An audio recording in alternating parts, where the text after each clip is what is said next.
Hello friends, स्वागत है आपका आज के इस वीडियो में। आज हम बात करेंगे एसबीआई की टॉप 3 म्यूचुअल फंड स्कीम के बारे में। दोस्तों, आपको मालूम ही है कि लॉन्ग टर्म में इन्वेस्ट करके बेहतरीन रिटर्न कमाया जा सकता है और लॉन्ग टर्म में इन्वेस्ट करके कैसे आप अपने रिस्क को कम कर सकते हैं, आज हम इस वीडियो में जानेंगे। दोस्तों, आज भी कई लोग ऐसे हैं जो अपने पैसे को ग्रो तो करना चाहते हैं लेकिन सही जगह इन्वेस्ट करने से डरते हैं और अधिकतर लोग इन्वेस्टमेंट के नाम पर बैंक में एफडी कर लेते हैं, कोई गवर्नमेंट स्कीम में इन्वेस्ट कर लेते हैं या फिर पोस्ट ऑफिस या एलआईसी जैसी स्कीम में इन्वेस्ट कर देते हैं, जहां पर आपको रिटर्न भी कम मिलता है और आपके पैसे भी ग्रो नहीं करते हैं, क्योंकि यहाँ पर रिटर्न 7 से 8% ही मिलता है और दूसरी तरफ महंगाई यानी इन्फ्लेशन भी इसी रेट से बढ़ रहा है। आप खुद ही समझिए कि जो इंटरेस्ट इन स्कीम में मिल रहा है उस इंटरेस्ट रेट से महंगाई को बीट नहीं किया जा सकता है। दोस्तों, आपको अपने पैसे पर ग्रोथ चाहिए तो प्लानिंग के साथ इन्वेस्टमेंट करना बहुत जरूरी है। इसके लिए एक एग्जांपल से समझते हैं कि मान लीजिए आप हर महीने 5,000 रुपए इन्वेस्ट करना चाहते हैं अपने सारे खर्चों को निकाल करके। ये मैंने एक अनुमान से लिया है, अमाउंट को आप अपने हिसाब से एडजस्ट कर सकते हैं। अगर आपकी इनकम कम या ज्यादा है तो आप उस हिसाब से डिसाइड कर सकते हैं कि आपको महीने का कितना इन्वेस्टमेंट करना है। तो 5,000 रुपए जो आपको इन्वेस्ट करना है उसमें से 1,000 रुपए का आप इंश्योरेंस ले लीजिए, जिसमें 500 रुपए का हेल्थ इंश्योरेंस और 500 रुपए का लाइफ इंश्योरेंस और 1,000 रुपए आप फिक्स डिपॉजिट में यानी एफडी में इन्वेस्ट कर दीजिए इमरजेंसी के लिए, और बाकी के 3,000 रुपए आप इन्वेस्ट करिए म्यूचुअल फंड में, जहां आपको कम से कम 15 से 20% का सालाना रिटर्न मिलेगा बिना किसी रिस्क के। ना तो आपको अपना पोर्टफोलियो डेली चेक करना है और ना ही आपको मार्केट वॉच करनी है, क्योंकि म्यूचुअल फंड में फंड मैनेजर होते हैं जो हमारे फंड को मैनेज करते हैं और अपने तरीके से इन्वेस्ट करते हैं जिससे हमें अच्छा रिटर्न मिल सके। तो इसके लिए आज हम बात करेंगे एसबीआई के टॉप 3 म्यूचुअल फंड के बारे में, जहां पर आपको अपने इन्वेस्टमेंट पर लॉन्ग टर्म में अच्छी ग्रोथ मिलेगी। तो एसबीआई का सबसे पहला फंड है एसबीआई स्मॉल कैप फंड।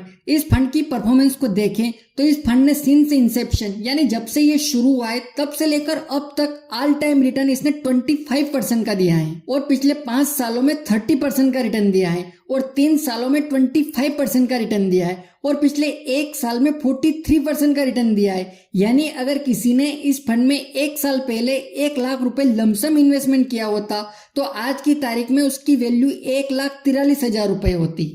इस फंड का फंड साइज यानी AUM 34,000 करोड़ रुपए से भी ज्यादा का है और इसमें आप मिनिमम SIP 500 रुपए से स्टार्ट कर सकते हैं और इस फंड में अभी लमसम इन्वेस्टमेंट बंद किया गया है, यानी आप इस फंड में SIP के जरिए ही इन्वेस्ट कर सकते हैं। इस फंड का एक्सपेंस रेशियो 0.65% है। म्यूचुअल फंड में एक्सपेंस रेशियो एक फीस होती है जो फंड मैनेजर अपने पैसे को मैनेज करने के लिए चार्ज करते हैं। दोस्तों, यहाँ स्मॉल कैप चूज करने का जो कारण है वो है इसमें रिटर्न ज्यादा मिलता है क्योंकि इसमें वॉलिटिलिटी ज्यादा होती है।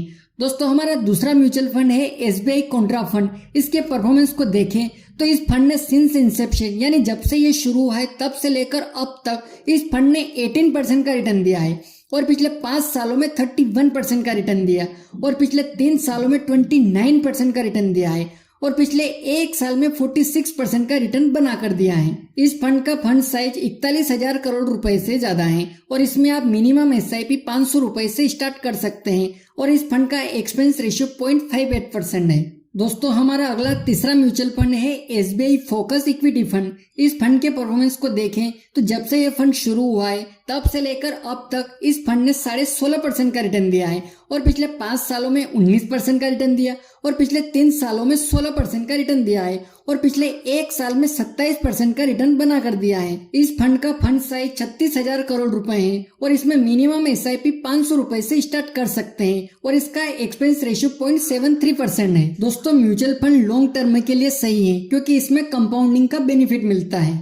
तो दोस्तों, हमें जो 3,000 रुपए महीने की SIP करनी है उसमें से 1,000 रुपए आप इन्वेस्ट करिए कॉन्ट्रा फंड के अंदर, 1,000 रुपए इन्वेस्ट करिए फोकस इक्विटी फंड के अंदर और बाकी के 1,000 रुपए आप उसे स्मॉल कैप फंड के अंदर इन्वेस्ट कर दीजिए। तो आपका 3,000 रुपए का इन्वेस्टमेंट इन 3 म्यूचुअल फंड में डाइवर्ट हो जाएगा। दोस्तों, mutual fund direct stock market में इन्वेस्ट होता है तो थोड़ा रिस्की होता है, लेकिन अगर आप लॉन्ग टर्म के लिए करते हैं तो इसमें आपको बेनिफिट मिल सकता है। दोस्तों, मैंने जो इन फंड्स के रिटर्न बताए ये पास्ट के रिटर्न है, तो इसका मतलब ये नहीं है कि ये आने वाले समय में ही इतना रिटर्न देंगे। हो सकता है कि इनसे कम परफॉर्म करे या ज्यादा परफॉर्म करे, ये पूरा मार्केट के ऊपर डिपेंड करता है। क्योंकि कभी कभी ऐसा होता है कि म्यूचुअल फंड में किसी साल रिटर्न कम होते हैं और किसी साल ऐसा होता है कि बहुत ज्यादा रिटर्न भी आ जाते हैं। तभी एवरेज रिटर्न 15 साल, 20 साल या 25 साल के निकल कर आते हैं।